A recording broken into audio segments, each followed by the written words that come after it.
إن الحمد لله نحمده ونستعينه ونستغفره ونؤمن به ونتوكل عليه ونعوذ بالله من شرور أنفسنا ومن سيئات أعمالنا ومن يهده الله فلا مضل له ومن يضلله فلا هادي له ونشهد أن لا إله إلا الله وحده لا شريك له ونشهد أن محمدًا عبده ورسوله أما بعد فإن خير الحديث كتاب الله وخير الهدي هدي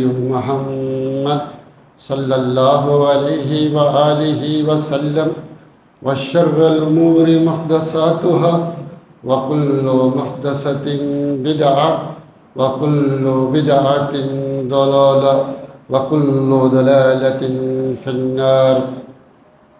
اللهم صل على محمد وعلى آل محمد كما صليت على إبراهيم وعلى آل إبراهيم إنك حميد مجيد. اللهم بارك على محمد وعلى آل محمد كما باركت على إبراهيم وعلى آل إبراهيم إنك حميد مجيد. رب اشرح لي صدري ويسر لي أمري واحلل عقدة من لساني يفقه قولي. رب زدني علما رب زدني علما. أما بعد فأعوذ بالله من الشيطان الرجيم. بسم الله الرحمن الرحيم.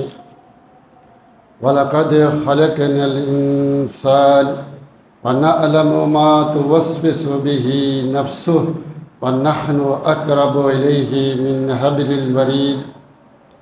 اللہ تعالیٰ کی حمد و ثنا اور رسول معظم صلی اللہ علیہ وآلہ وسلم پر درود و سلام کے بعد، قرآن مجید میں اللہ رب العزت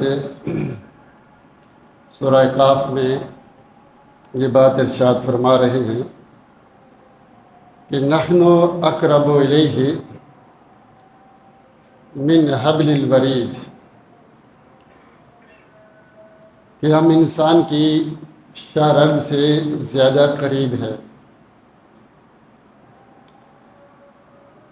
تو شاہ رگ سے اللہ رب العزت زیادہ قریب ہے. اس کا کیا معنی ہے، کیا مفہوم ہے؟ اہل علم کا یا لوگوں کا اس میں اختلاف ہے. کچھ لوگ کہتے ہیں کہ اس سے مراد اللہ رب العزت شاہ رگ سے زیادہ قریب ہے. پھر وہ اس کو دلیل بنا کر اس سے استدلال لیتے ہوئے یہ کہتے ہیں کہ اللہ ہر جگہ موجود ہے، ہر ایک کی شاہ رگ کے قریب ہے. دوسرا قول یہ ہے کہ اللہ کی ذات شاہ رگ سے زیادہ قریب نہیں، بلکہ اس سے مراد اللہ کی صفاتیں، اللہ کا علم ہے. یہ دوسرا قول ہے. تیسرا قول ہے کہ یہاں نہ اللہ رب العزت کی ذات مراد ہے، نہ اس کی صفات، نہ اس کا علم مراد نہیں، بلکہ یہاں فرشتوں کا قرب مراد ہے کہ فرشتے شاہ رگ سے زیادہ قریب ہیں. تو یہ تین قول ہیں. ان میں سے صحیح کون سا ہے؟ ان میں سے صحیح تیسرا قول ہے کہ یہاں قرب سے مراد اللہ کے فرشتوں کا قرب ہے، اللہ کا قرب نہیں ہے. اللہ کے علم کا قرب مراد نہیں ہے. اس کی کیا دلیل ہے؟ اس لیے کہ پہلے دو قول قرآن کے خلاف ہیں، حدیث کے خلاف ہیں. فطرت اور عقل کے خلاف ہے، اجماع کے خلاف ہے۔ اللہ رب العزت قرآن میں کہتا ہے هو العلی العظیم، کہ اللہ رب العزت کا ایک نام ہے علی، کہ وہ سب سے اوپر ہے، سب سے اوپر ہے۔ اللہ کا ایک نام ہے اعلیٰ، سبح اسم ربک الاعلیٰ، کہ اللہ سب سے اوپر ہے، سب سے بلند ہے۔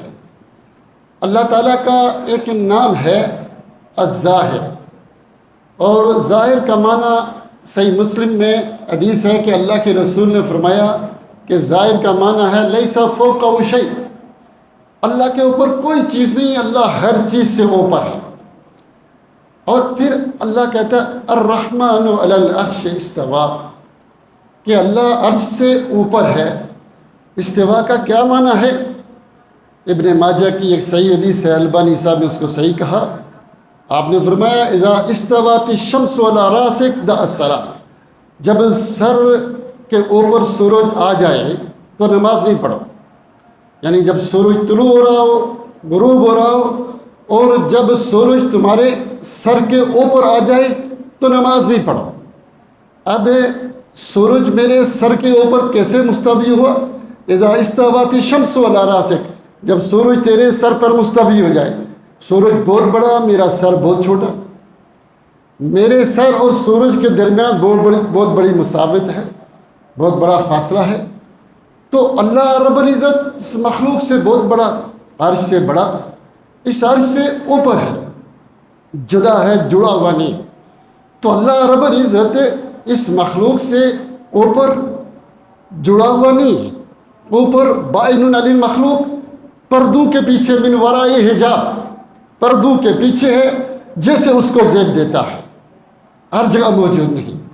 بے شمار آیات یہ کہتی ہیں کہ اللہ رب العزت ہر چیز میں نہیں، ہر جگہ نہیں، بلکہ عرش کے اوپر پردوں کے پیچھے جیسے اس کو زیب دیتا ہے وہاں ہے۔ اور اسی طرح بے شمار حدیثیں ہیں جو اس بات پر دلالت کرتی ہیں کہ اللہ رب العزت ہر جگہ نہیں، ہر چیز میں نہیں۔ اللہ کے رسول صلی اللہ علیہ وآلہ وسلم نے خطبہ دیا حج کا، پھر کہا میرے صحابہ، کل قیامت کے دن اللہ تم سے میرے بارے میں پوچھے گا اور مجھ سے تمہارے بارے میں، مجھے بتلاؤ کیا میں نے اسلام پہنچا دیا، وحی کو پہنچا دیا؟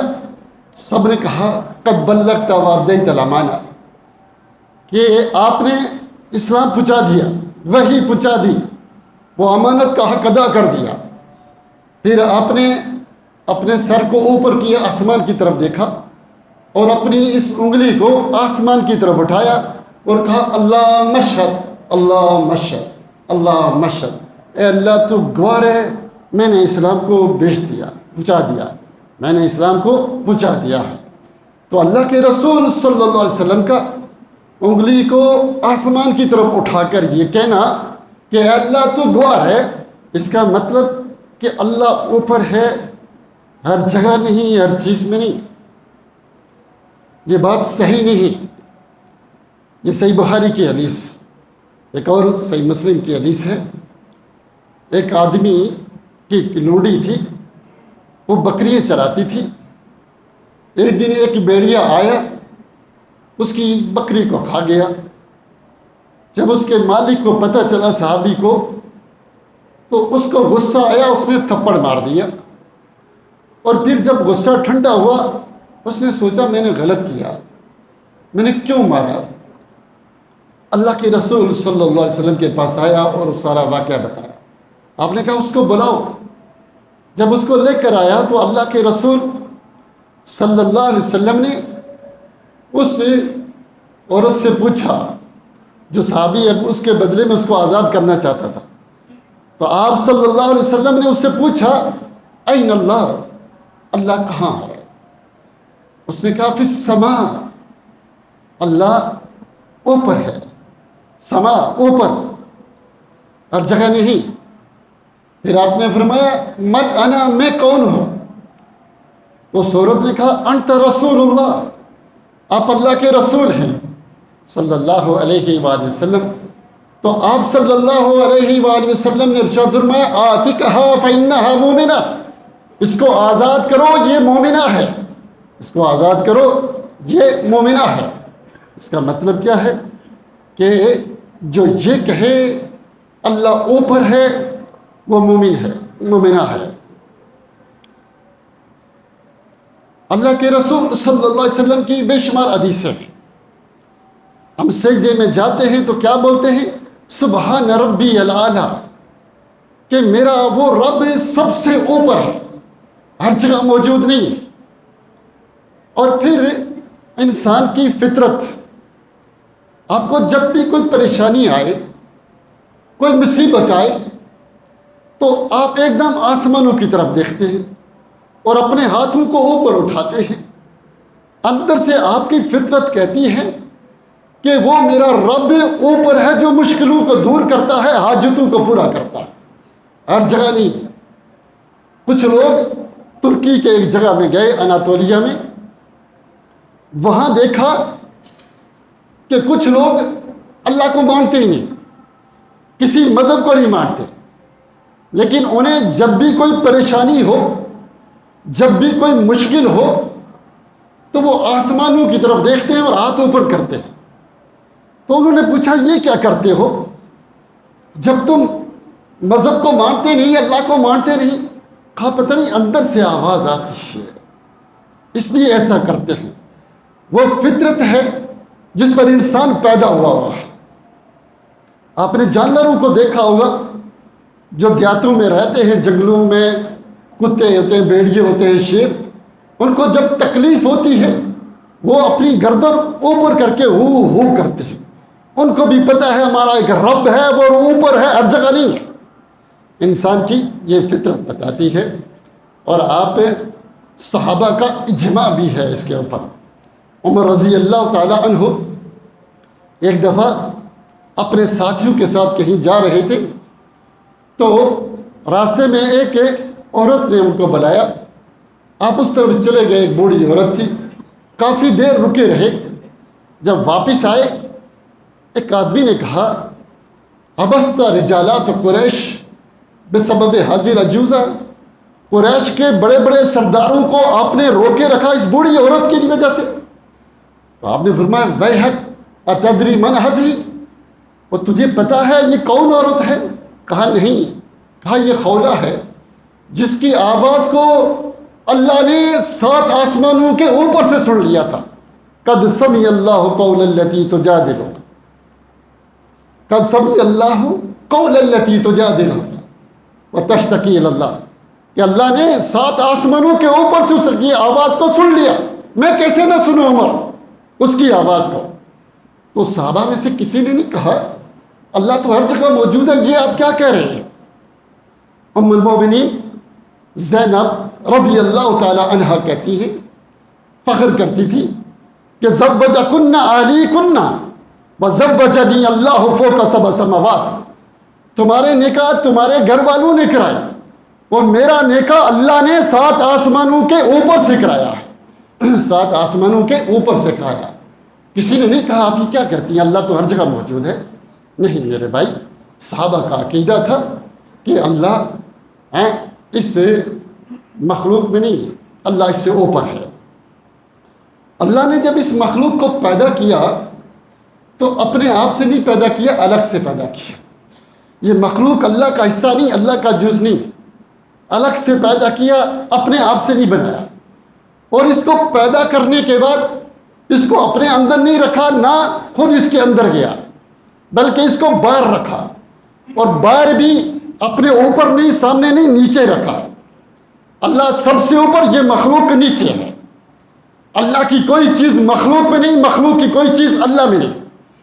اللہ الگ، مخلوق الگ ہے، یہ یاد رکھنا مسئلہ۔ اور ہمیشہ یاد رکھیں کہ اوپر ہونا سب سے افضل بات ہے، نیچے ہونا عیب ہے۔ نیچے ہونا کیا ہے؟ عیب ہے، کہ یہ نیچے ہے، یہ عیب ہے۔ درمیان میں ہونا، کچھ اوپر کچھ نیچے، یہ بھی مکمل کمال نہیں، مکمل عزت نہیں ہے۔ اس لیے یہ بھی ہم اللہ کے لیے نہیں کہیں گے۔ اللہ کے لیے کیا کہیں گے؟ وَلِلَّهِ الْمَثَلُ الْأَعْلَىٰ، اللہ کے لیے بہترین مثال دینی کہ اللہ رب العزت ہر چیز کے اوپر ہے، کوئی چیز اس سے اوپر نہیں، نہ اس کے برابر ہے، سب نیچے، وہ سب سے اوپر ہے، جیسے اس کو زیب دیتا ہے۔ میرے بھائی، میرے دوست، اللہ نے قرآن میں دو چیزوں کا مقابلہ کیا، ایک اچھی ایک بری چیز کا۔ اچھی چیز کو اپنی صفت بتایا اور بری چیز کو کہا یہ میری صفت نہیں ہے۔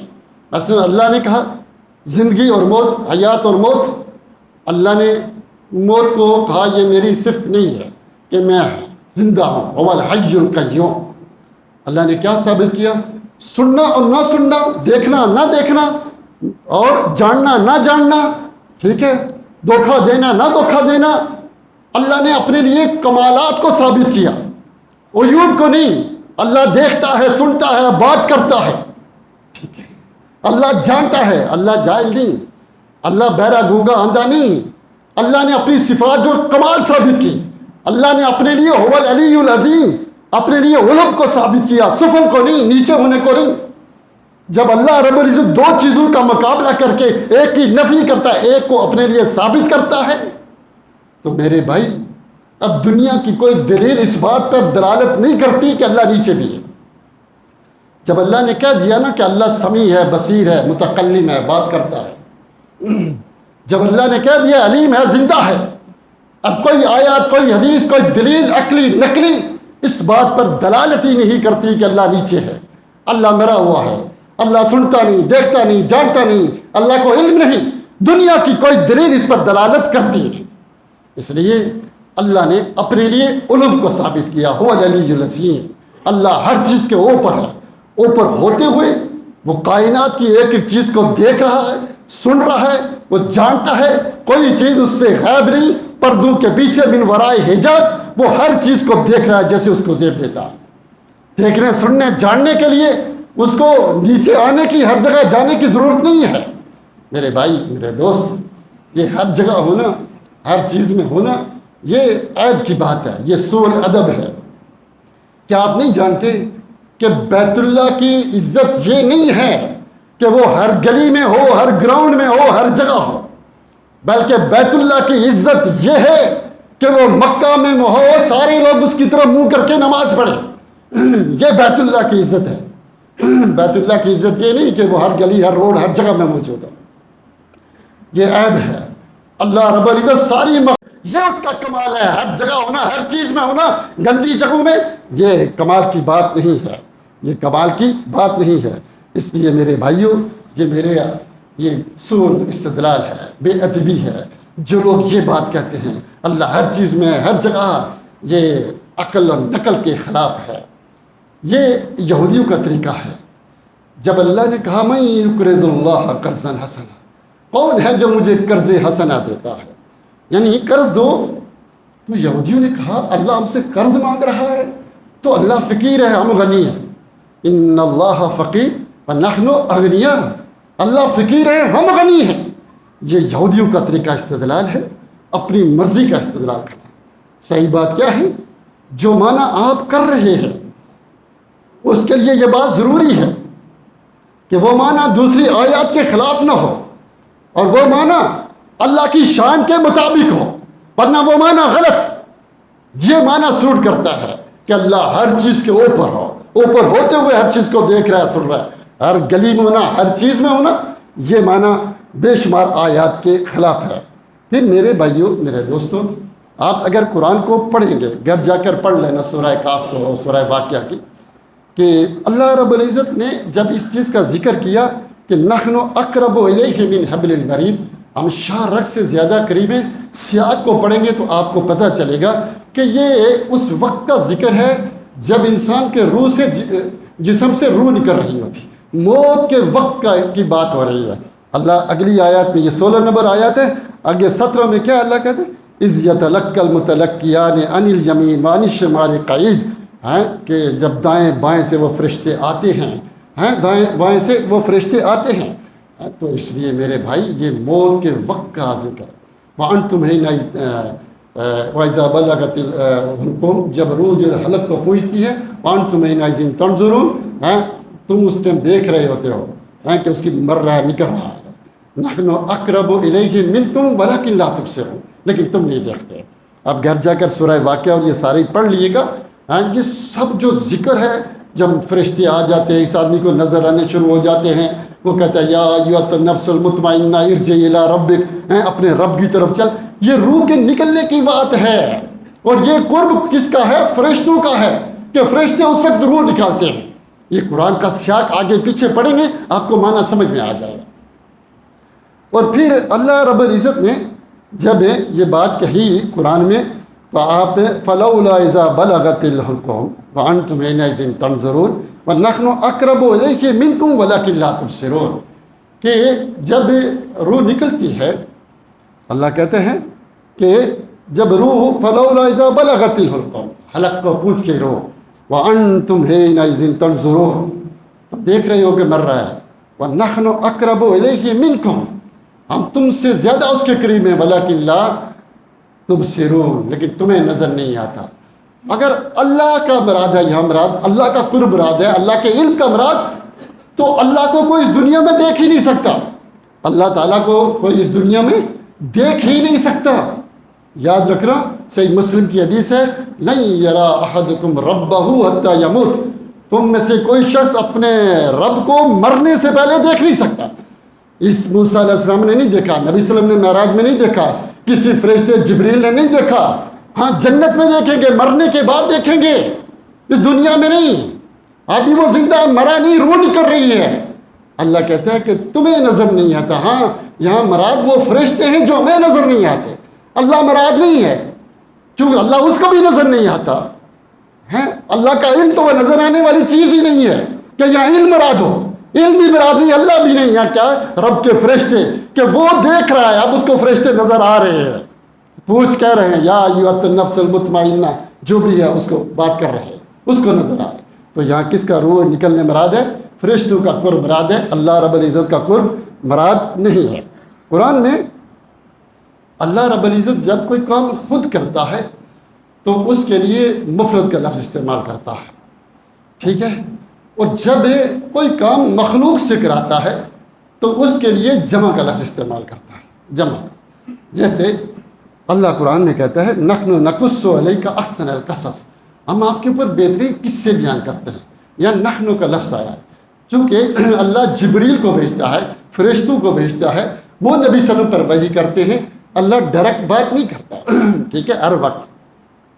تو یہاں لفظ کیا آیا؟ نحن۔ اسی طرح قرآن میں اللہ کہتا ہے انا نحن نزلنا ذکر و انا لہ لحافظون، ہم نے اس قرآن کو اتارا، ذکر کو اتارا، ہم بھی اس کی حفاظت کرنے والے ہیں۔ اب اللہ کیسے حفاظت کرتا ہے، کیسے حفاظت کر رہا ہے؟ ہم یاد کر رہے ہیں، ہم لکھ رہے ہیں، ہم سکھلا رہے ہیں، اللہ کے حکم سے۔ اللہ نہیں کر رہا، یہ مخلوق کا فعل ہے، مخلوق کر رہی لیکن اللہ کے حکم سے، مخلوق کر رہی ہے اللہ کے حکم سے، تو اس لیے لفظ کیا آیا ہے؟ جمع۔ یہاں بھی نحن اقرب الیہ من حبل الورید، جمع کا لفظ آیا کہ وہ روح اللہ کے حکم سے فرشتے نکال رہے ہیں، وہ روح اللہ کے حکم سے فرشتے نکال رہے ہیں۔ اور کیا ہے مراد؟ کیا ہے؟ مخلوق ہے، اللہ کے فرشتے، اس لیے جمع کا لفظ آیا، جمع کا لفظ۔ جیسے ہم اردو زبان میں کہتے ہیں، عربی میں بھی کہتے ہیں کہ نحن فتحنا البلاد وہزمنا الجنود، کہ ہم نے ملکوں کے ملک فتح کیے، ہم نے شہروں کے شہر فتح کیے۔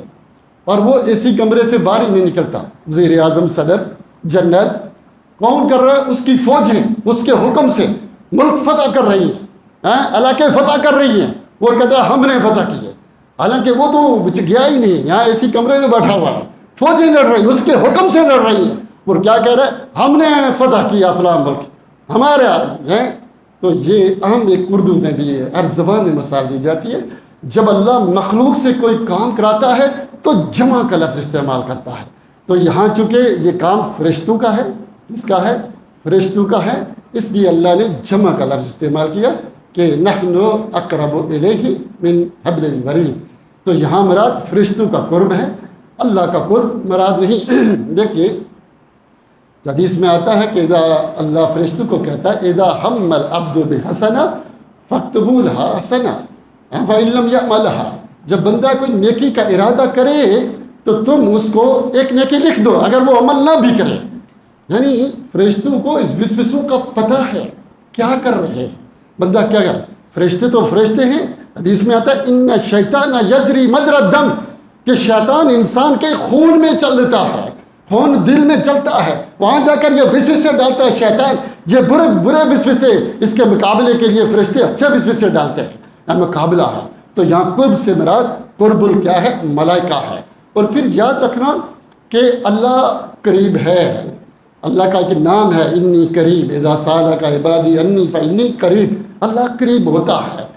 قرب جو ہے یہ اللہ کی بہت بڑی نعمت ہے. یہ اللہ صرف مومنوں کو، مسلمانوں کو دیتا ہے، اپنے دوستوں کو.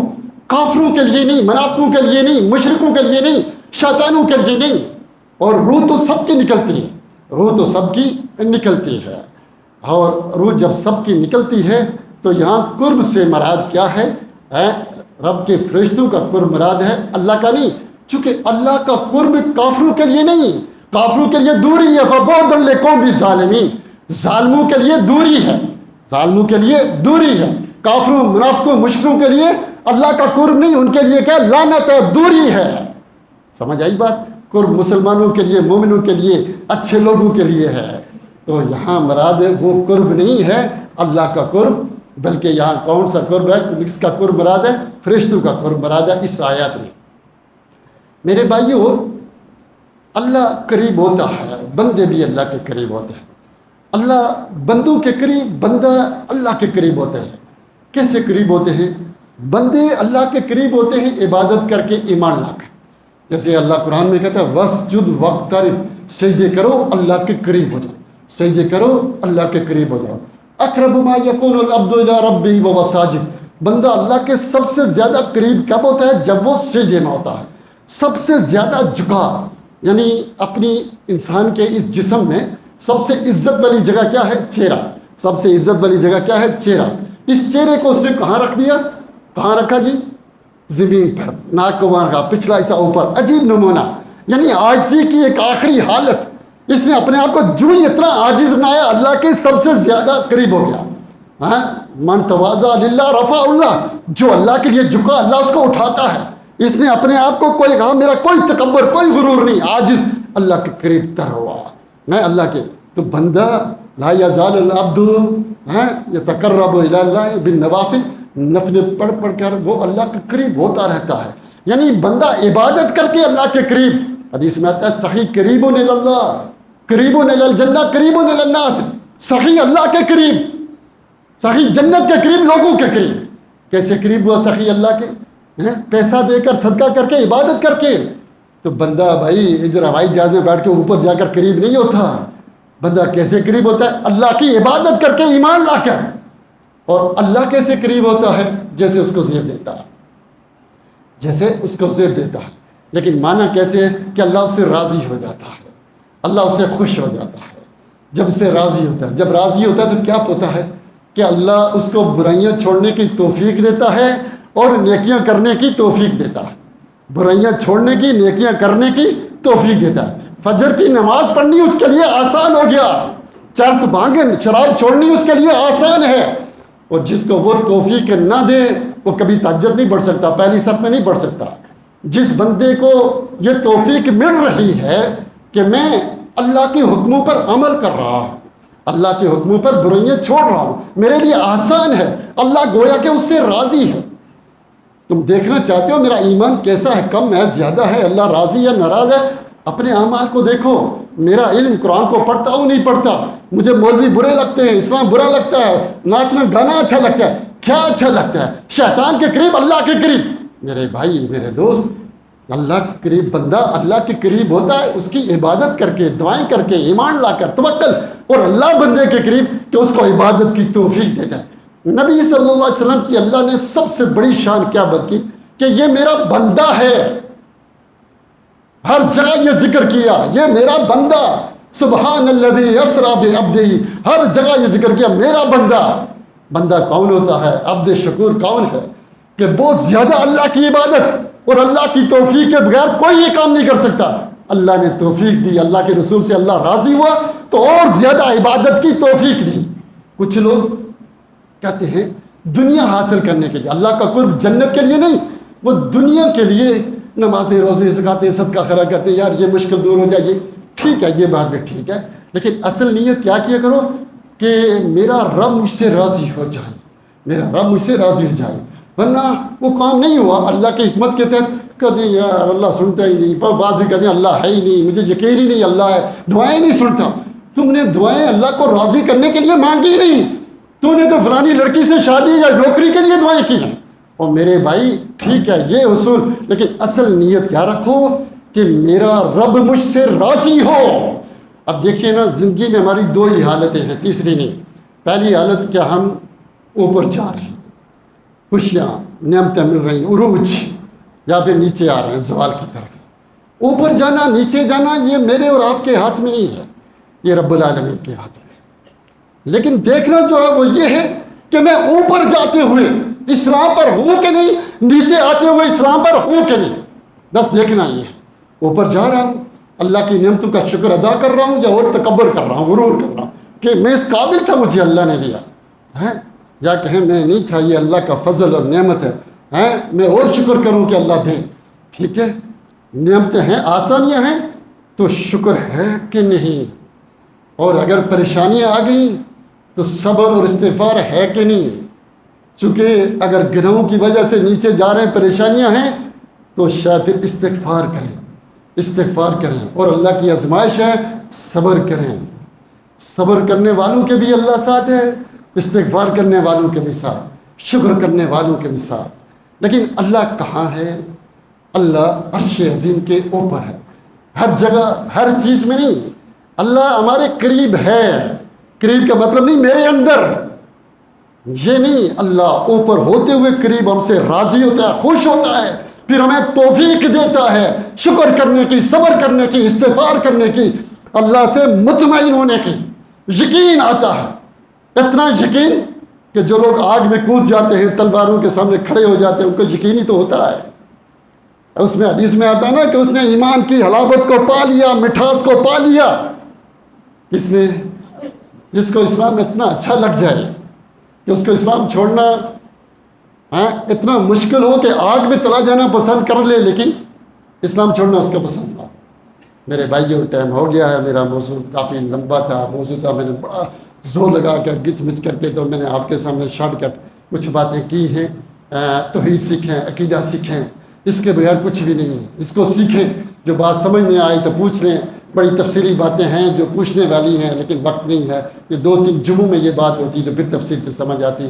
اللہ تعالیٰ سے دعا ہے کہ اللہ تعالیٰ ہمیں قرآن و سنت کو سمجھنے، اس پر عمل کی توفیق دے، آمین۔ وآخر دعوانا الحمدللہ۔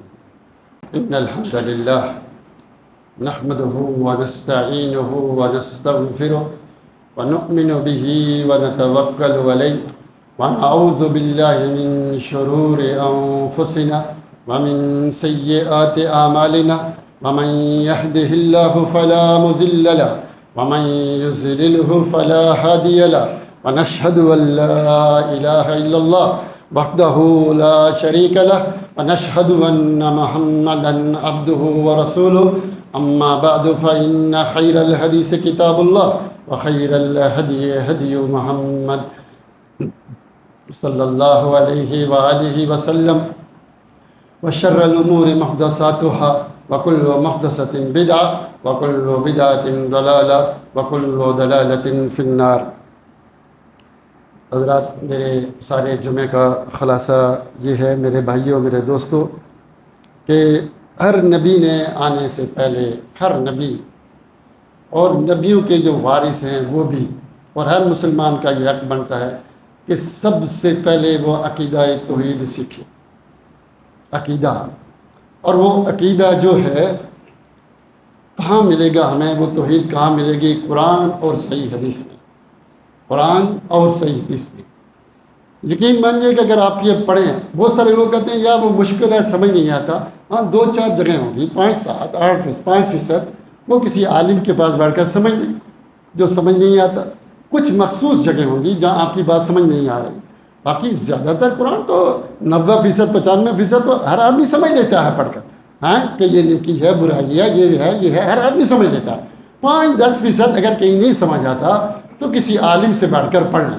جب آپ قرآن و سنت پڑھیں گے تو پھر پتہ چلے گا جو ہر فرقے نے اپنی اپنی توحید بنائی ہوئی ہے، کس کی صحیح ہے، کس کی غلط ہے، کون صحیح کون سا غلط، سب پتہ چل جائے گا۔ لیکن جب آپ کو پتہ ہی نہیں ہے، اس کی باتیں سنتے کہتے یہ صحیح ہے، اس کی باتیں یہ سنتے، چونکہ آپ کے پاس پتہ ہی نہیں، دل خالی ہے۔ جو خالی گراؤنڈ ہوتا ہے، جو کھیت ہوتا ہے، جو مرضی اگر کوئی چلائے، کوئی گندم ڈالتا ہے، کوئی کیا ڈالے، خالی ہے، لیکن پہلے سے فصل ہو پھر کوئی کچھ نہیں ڈالتا۔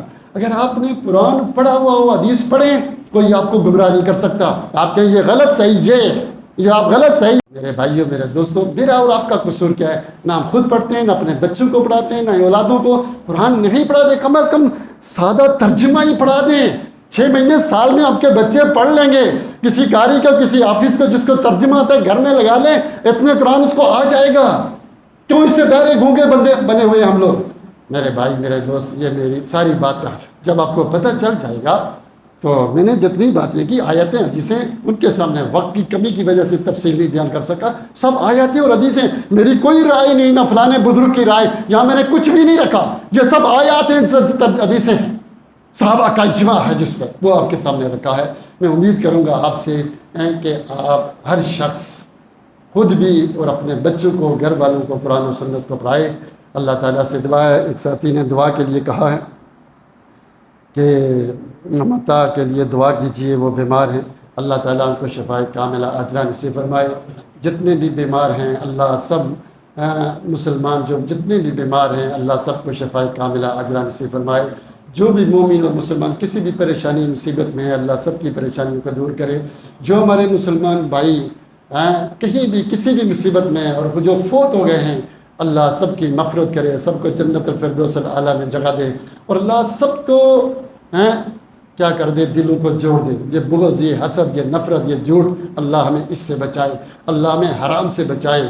خاص کر کے یہ دعا مانگا کریں کہ اللہ ہمیں حرام سے بچائے، چونکہ حرام کھانے والے کو سیدھا راستہ بہت مشکل سے ملتا ہے۔ حلال روزی کمائیں، جھوٹ چھوڑیں، حسد بغض چھوڑیں۔ جو اللہ نے آپ کے لیے لکھا ہے وہ مل کر رہے گا، اور مسلمانوں کے لیے دعا کریں۔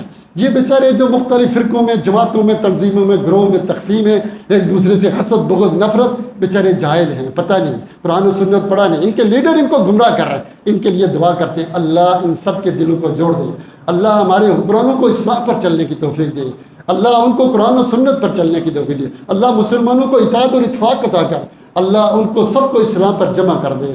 سبحان ربک رب العزت عما یصفون، والسلام علی المرسلین، والحمد